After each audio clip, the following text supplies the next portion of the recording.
और कार्यकर्ता भाइयों बहनों,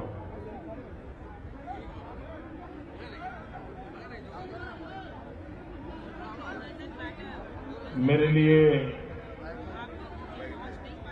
विशेष खुशी की बात है कि मुझे इन प्रबुद्ध जनों के साथ कुछ पल बिताने का अवसर मिला है। क्या तकलीफ क्या है वहां?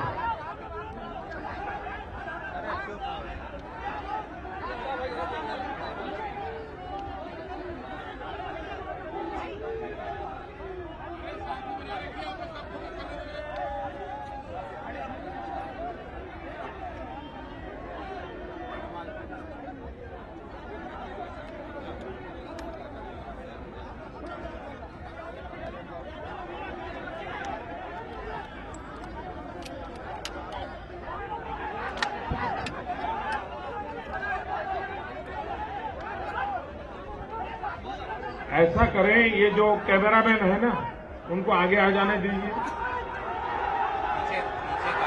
कैमरामैन को आगे आ जाने दीजिए, क्रॉस करा दीजिए। एसपी जी कैमरा वालों को आगे आने दीजिए। कैमरा वाले आगे आ जाइए भाई। साहब किसी को पीछे दिखता नहीं है। हाँ, कैमरा वालों को आगे आने दीजिए।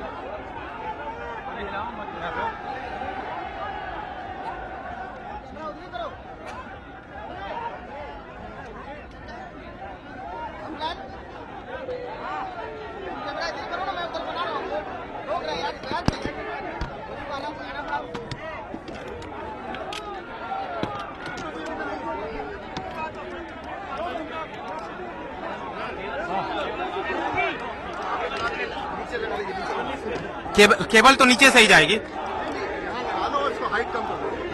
ये कैमरा वाले इधर आ जाए, अंदर आ जाए भाई। कैमरा वाले अंदर आ जाए।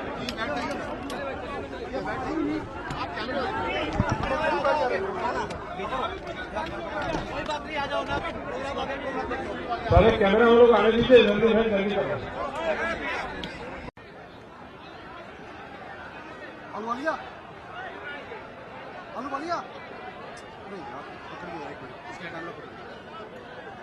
मोबाइल कैमरा वाले नहीं भाई, मीडिया वाले हैं, उनकी बात है।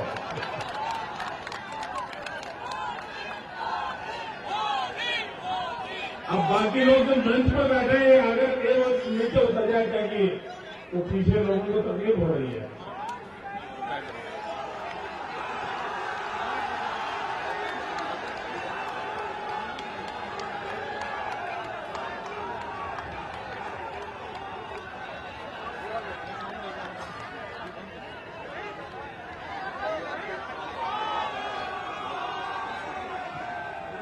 बनारस के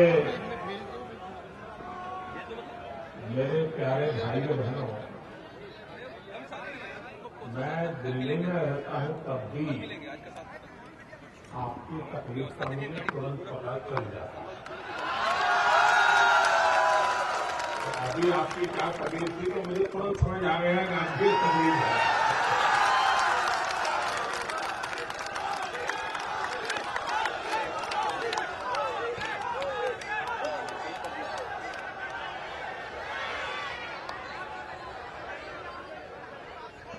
लोकतंत्र में चुनाव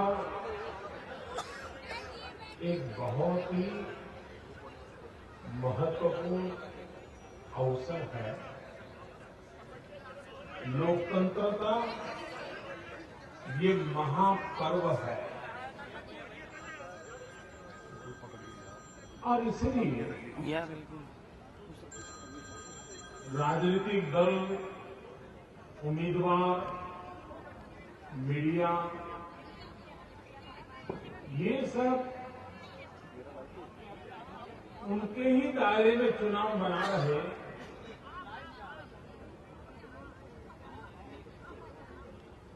मैं समझता हूं वो उचित नहीं है।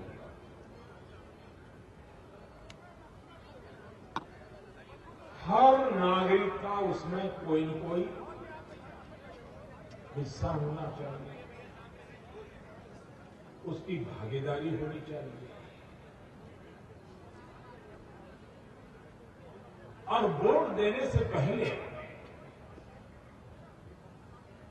उसे सारी परिस्थितियों की जानकारी हो, उसमें से क्या चुनना क्या नहीं चुनना, नागरिक को अवसर हो, ये बहुत आवश्यक होता है। और इसलिए राजनीतिक दलों का ये विशेष कर्तव्य रहता है कि समाज के अधिकतम लोगों तक पहुंच करके अपनी बात विस्तार से रखें, हकीकतों के आधार पर रखें, तर्कबद्ध तरीके से रखें और एक प्रकार से चुनाव लोकतंत्र में लोक शिक्षण का एक बहुत बड़ा अवसर के रूप में उसको मनाना चाहिए। मेरी भी कोशिश है कि जन सामान्य को जोड़ करके देश चलाना, जन भागीदारी से देश चलाना। विकास जब तक आंदोलन नहीं बनता है, जन आंदोलन नहीं बनता है, हम इच्छित परिणाम प्राप्त नहीं कर सकते। हमारे देश का दुर्भाग्य रहा कि हमारे देश में विकास का मतलब ये हो गया कि जैसे ही सरकार का काम है, ये सरकार करेगी और उसके कारण शासन और जनता के बीच में एक बहुत बड़ी खाई पैदा हो गई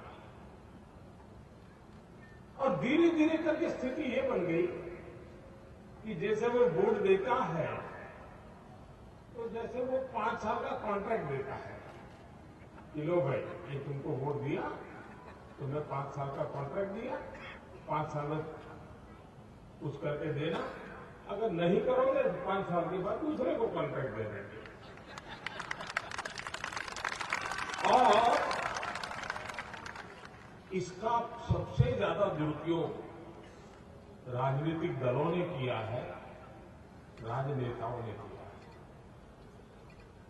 अब जैसे यहां सपा को मालूम है, बसपा को मालूम है, आज जब 5 साल हमारी बारी है, हम मौज करेंगे, आज जो 5 साल तक फिर 5 साल हट करेंगे। यही विशेष चक्र चल पड़ा है, उसमें से बाहर आना पड़ेगा। आपने देखा होगा हिंदुस्तान में अलग अलग राजनीतिक दलों की सरकारें हैं। आज देश उस जमाने का नहीं है जब नेहरू वगैरह थे कि पंचायत से पार्लियामेंट तक एक ही पार्टी थी और 20-25 साल तक कोई पूछने वाला नहीं था, मीडिया भी नहीं था, सब ऐसे ही चलता था, वो जो चाहे वो होता था। आज सभी राजनीतिक दलों की कहीं न कहीं सरकारें हैं, हर किसी को शासन में सेवा करने का अवसर मिल चुका है। ऐसे समय प्रबुद्ध नागरिकों ने अब समय आ गया है कि मूल्यांकन करना चाहिए कि भाई कौन सी विचारधारा, कौन सी कार्यशैली, कौन सी कार्य संस्कृति, किस प्रकार के लोग देश को सचमुच में कुछ दे रहे हैं, ये लेखा जोखा करना चाहिए। आपने देखा होगा एक हमारे देश में साम्यवादियों की सरकार देश ने देखी पश्चिम बंगाल में, आज वहां गरीबी, कानून व्यवस्था का अभाव, ये जितनी बुराइयां सार्वजनिक जीवन में आप कहें वो घर कर गई। देश ने कांग्रेस पार्टी को देखा, हम कहां पहुंचे हैं कहने की जरूरत नहीं है, क्या हाल होकर के रहा हमारा। इतने लंबे अरसे तक एक दल सरकार चलाने के बाद भी कहां खड़े। कुछ पारिवारिक पार्टी आपने देखी होगी, जहां परिवार चलाते हैं पार्टियां, उन्होंने भी क्या किया है आपने देखा है।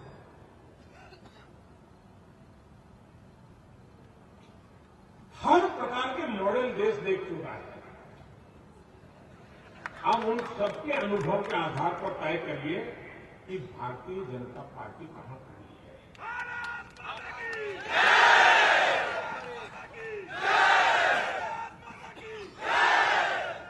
आप देखिए मध्य प्रदेश, आज हिंदुस्तान में एक जमाना था मध्य प्रदेश बीमारू राज्यों में उसकी गिनती होती थी।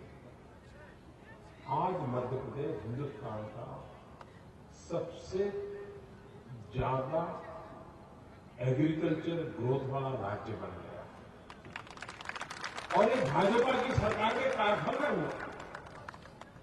पहले जितनी इरिगेशन की व्यवस्था थी उससे अनेक गुना इरिगेशन की व्यवस्था बना दी। आज मध्य प्रदेश में 24 घंटे बिजली गांव में भी पहुंची है।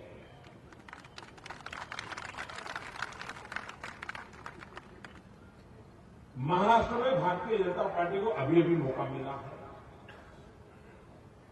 सिर्फ 2.5 साल हुए, लेकिन 2.5 साल में उन्होंने इतना विश्वास प्राप्त किया है, और खास करके उन्होंने शिक्षा के क्षेत्र में, औद्योगिक क्षेत्र में, और जहां पर किसान आत्महत्या करते थे उस इलाके में कृषि के क्षेत्र में सोलर पंप का एक मूवमेंट चलाया, जल संचय का एक मूवमेंट चलाया, और उन्होंने उस सूखे इलाके में भी नई आशा पैदा कर दी। छत्तीसगढ़ नक्सलवाद, हत्याएं चलती रहती, उसके बाद भी पिछले 12-13 साल से लोगों ने बीजेपी को सेवा करने का मौका दिया। आज छत्तीसगढ़ रोने वाले राज्यों में नहीं है, विकास अपने पैरों पर खड़े हुए लोग। आप जाकर के नया रायपुर देखिए, बीजेपी सरकार बनने के बाद खेत के अंदर जमीन लेकर के पूरा एक नया शहर बनाया। आज हिंदुस्तान शान से जिसका उल्लेख कर सके ऐसा नया रायपुर बना है, आप देख सकते हैं जाकर के। कहने का तात्पर्य ये है कि भारतीय जनता पार्टी का जो विकास का मॉडल है, वो विकास का मॉडल जहां जहां भाजपा को सेवा करने का अवसर मिला है, उसने विकास की नई ऊंचाइयों को पार की है। और उसका एक मुख्य कारण है, नीतियां तो है ही है, योजनाएं हैं, ईमानदारी से काम करने का प्रयास है, लेकिन एक जो सबसे बड़ी बात है वो जन भागीदारी से सरकार चलाने की प्रयास कर रहे हैं। और जब मैं जन भागीदारी कहता हूं तो मैं समझाना चाहूंगा, हमारे देश में आजादी के लिए मर मिटने वालों की कभी कमी नहीं रही। जितने साल देश गुलाम रहा, उतने साल पराक्रमी लोगों ने पराक्रम भी किए। हर किसी ने अपने अपने कालखंड में भारत की आजादी के लिए, भारत की स्वतंत्रता की लड़ाई लड़ी। ज्यादातर हम लोगों को 1857 के बाद की ज्यादा याद है, 1857 के बाद भी देखें कितने वीर लोग पैदा हुए। भगत सिंह, सुखदेव, राजगुरु, मदन लाल जिन्ना एक के बाद एक फांसी के तट पर चढ़ गए। वे भी देश के लिए मर मिटने वाले लोग थे, त्याग बलिदान में कोई कमी नहीं थी। लेकिन गांधी का क्या कंट्रीब्यूशन था?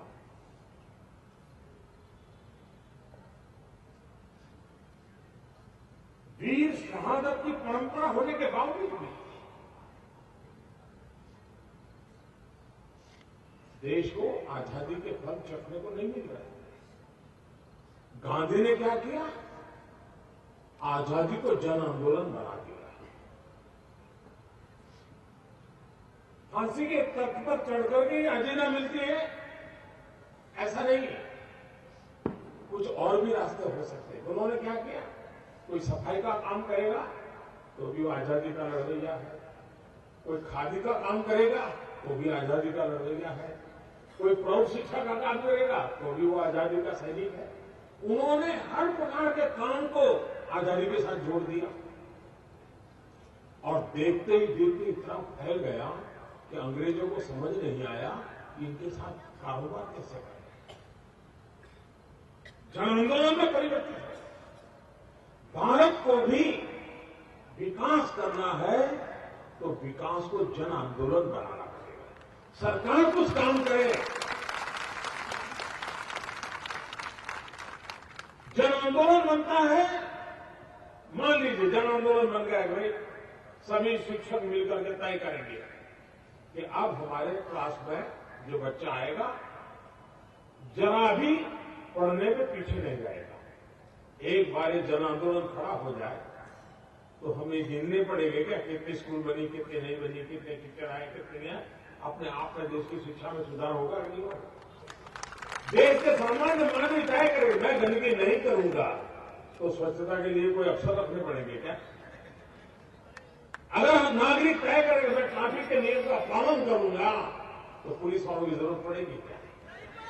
कहने का तात्पर्य यह है कि हमने जन सामान्य को साथ लेकर के आंदोलन खड़ा किया। पिछले दिनों आपने देखा होगा, हमने सपना देखा ओपन डेफिकेशन फ्री। आज देश में 500 शहर आगे आए, उन्होंने एक के बाद योजना की, टॉयलेट बनाए, व्यवस्थाएं खड़ी की। 500 शहर ने घोषित किया है कि उनके यहां खुले में शौच नहीं जाता कोई। ये जन आंदोलन बना, ये जन आंदोलन बना। ये दुर्भाग्य है कि उसमें उत्तर प्रदेश का एक भी नगर नहीं है, एक भी नहीं। 500 हिंदुस्तान के 500 शहरों ने कहा कि हमारे यहां कोई खुले में शौच नहीं जाता, लेकिन उसमें उत्तर प्रदेश नहीं है। अगर देश के अन्य शहरों में हो सकता है तो उत्तर प्रदेश में भी हो सकता है।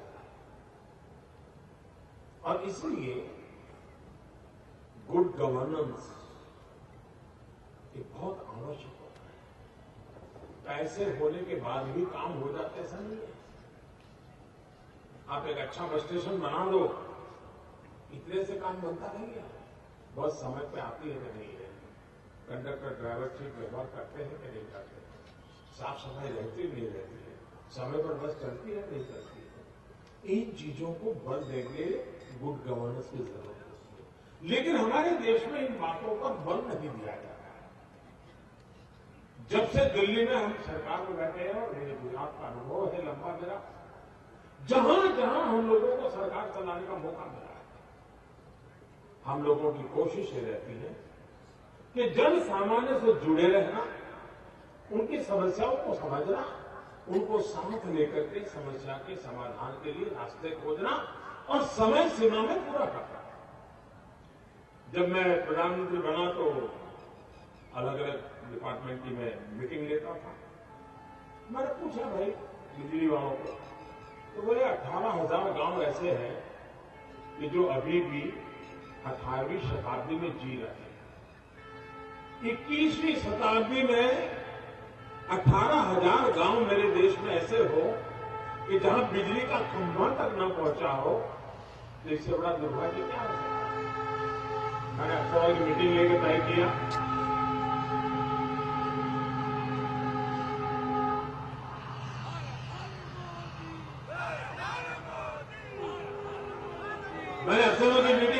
किया कि बताओ भाई कितने समय में 18,000 गांव में बिजली पहुंचाएंगे? अब तो लोगों ने कहा इतना ही जोर लगाए 7 साल से 10 साल का समय लगेगा। 7 साल से 10 साल तो हम काहे तो यहां बैठे हैं? अब मैंने इधर उधर पूछताछ की, लेकिन उनका कोई, उनको लगता नहीं साहब ये तो बहुत स्वाभाविक है, इतना तो टाइम लगता ही है। मैंने लाल किले पर से बोल दिया कि हम 1000 दिन में 18,000 गांव में बिजली पहुंचा देंगे। अब मैं मंथली रिव्यू लेता हूं, बताओ भाई। और हमने तो मोबाइल ऐप बनाई है कि आप अपने मोबाइल फोन पे देख सकते हो कि कितने गांव हैं जहां बिजली नहीं थी, खंभा कहां पहुंचा, तार कहां लगा, बिजली कहां पहुंची, पूरा हिसाब कोई भी नागरिक देख सकता है इसको। कोई भी नागरिक देखता है अपने मोबाइल फोन पे। ट्रांसपेरेंसी आई थी, उसमें 1500 गांव तो उत्तर प्रदेश के हैं, बताइए 1500 गांव। और मुझे खुशी है कि करीब करीब 95% गांवों में बिजली पहुंच चुकी है। अभी 1000 दिन होना तो बहुत बाकी है। अब तक 95% गांवों में बिजली पहुंच गई है। 5% जो बाकी है वहां भी काम तेजी से चल रहा है। समस्या को इंक्रीमेंटल सुधार इनफ नहीं है हमारे देश में। एक चीज पकड़ो, उसको पूरा करो भाई, फिर दूसरा उठाओ, उसको पूरा, ये करना पड़ेगा। हमने टॉयलेट बनाने का अभियान चलाया, करीब 4 करोड़ टॉयलेट बनाए। काम करने का हमारा तरीका है। एक जमाना था कि एमपी को 25 गैस की कूपन मिलती थी और पार्लियामेंट का मेंबर वो अपने कार्यकर्ताओं को या परिचितों को कूपन देता था तो उसको गैस का कनेक्शन मिलता था। तो एमपी के घर के बाहर लोग चक्कर काटते थे कि हमें भी आप गैस का कूपन दे दीजिए। और वो एमपी भी अगले महीने आना, कल आना, परसों आना, देखते हैं, सुनते हैं, अभी नहीं है। और उनके जो चेहरे चपाने थे वो पिछले दरवाजे से मैसेज देते थे, कूपन तो दे सकते हैं, इतना देना पड़ेगा। अखबारों में छपता था, काले बेकारी में कूपन बिकते थे। एक बहुत कल्चर था। हमने तय किया कि गरीब मां को मुझे लकड़ी के चूल्हे के धुएं से मुक्त करना है और मैंने बीड़ा उठाया है 3 साल में 5 करोड़ गरीब परिवारों में गैस का कनेक्शन पहुंचा देंगे। और पहुंचा देंगे इतना नहीं, अभी उस योजना को 1 साल में नहीं हुआ है। अब तक करीब करीब 1 करोड़ 80 लाख परिवारों में गैस का सिलेंडर पहुंच गया, गैस का चूल्हा पहुंच गया, गैस का कनेक्शन लग गया। ये फर्क, जब आप इस फर्क को समझोगे तो आपको अंदाज आएगा कि हम काम किस लेवल पर करना चाहते हैं। पहले दिन में हमारे देश में अगर 3 किलोमीटर रोड बनता था तो आज हम उसको 13 किलोमीटर तक पहुंचा ले गए।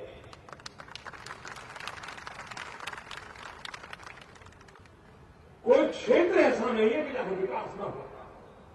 देखिए ये बात सही है कि गड्ढा इतना जबरदस्त है, गड्ढा इतना जबरदस्त है, भरते भरते ही दम उखड़ जाता है। लेकिन मैं उत्तर प्रदेश वासियों को कहना चाहता हूं, 27 साल यूपी बिहार, ये आपने सुना है। अब इनके नए साथी बने हैं, लेकिन ये काशी की धरती है, कबीरदास की धरती है। संत कबीर ने बड़ी मजेदार बात कही है, उससे बड़ा भली भांति हम समझ पाएंगे ये नई दोस्ती क्या है। संत कबीरदास ने कहा है, स्वार्थ को स्वार्थ मिले, पड़ी पड़ी लुम्बा बुम्ब। स्वार्थ को स्वार्थ मिले, पड़ी पड़ी लुम्बा बुम। निष्प्रेय ही निराधार को कोई न राखे जुम। जब स्वार्थी को स्वार्थी मिल जाता है, अर्थात 2 स्वार्थी जब आपस में मिलते हैं तो एक दूसरे के अति प्रशंसा करते हैं, आप भी बोले, आप भी बोले, आप भी चलता है देखो ना, महीने भर से देख रहे हो।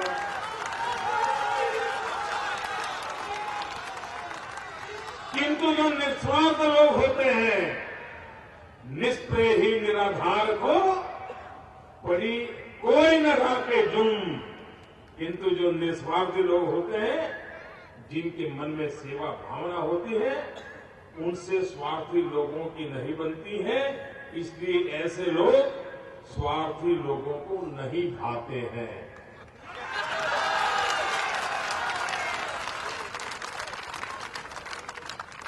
संत कबीरदास ने इस समय सब कह के रखा हुआ था, अब हम भूल जाए तो नहीं चलता है। संत कबीरदास ने आगे भी कहा इसमें, अब कोई नाम से न जुड़े, मैं कह रहा हूं तो। संत कबीरदास ने कहा, माया तू माया मिले, माया तू माया मिले, कर कर लंबे हाथ, निष्प्रेय ही निराधार को गाहक दीनाना। माया के लोभी जब आपस में मिलते हैं तो बाहों में बाहें डालकर बहुत कांस से मिलते हैं, परंतु निस्वार्थ लोग इस बात की परवाह नहीं करते।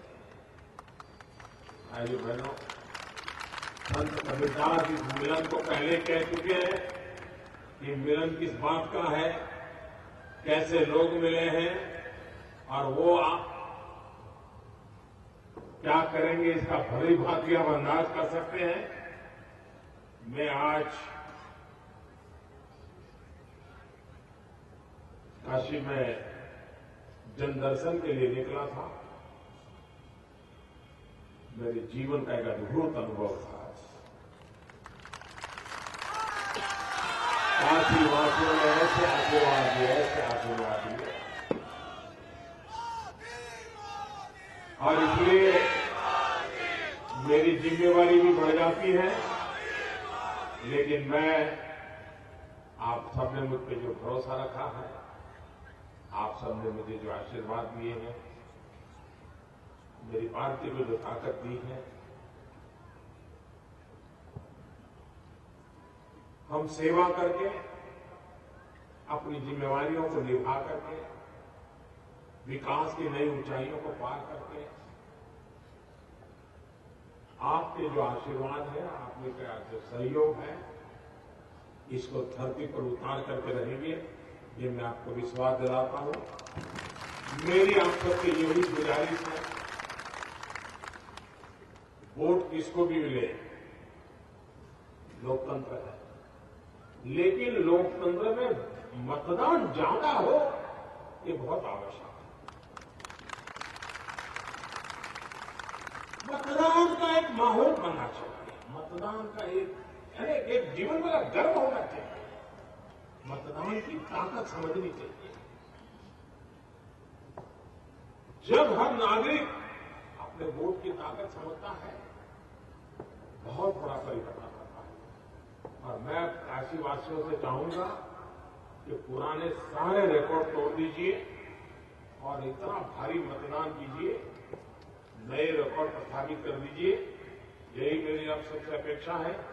10 बजे कानून समाप्त करना पड़ता है, इसलिए मुझे मेरी वाणी को विराम देना पड़ेगा। मैं आपका बहुत बहुत आभारी हूं। धन्यवाद।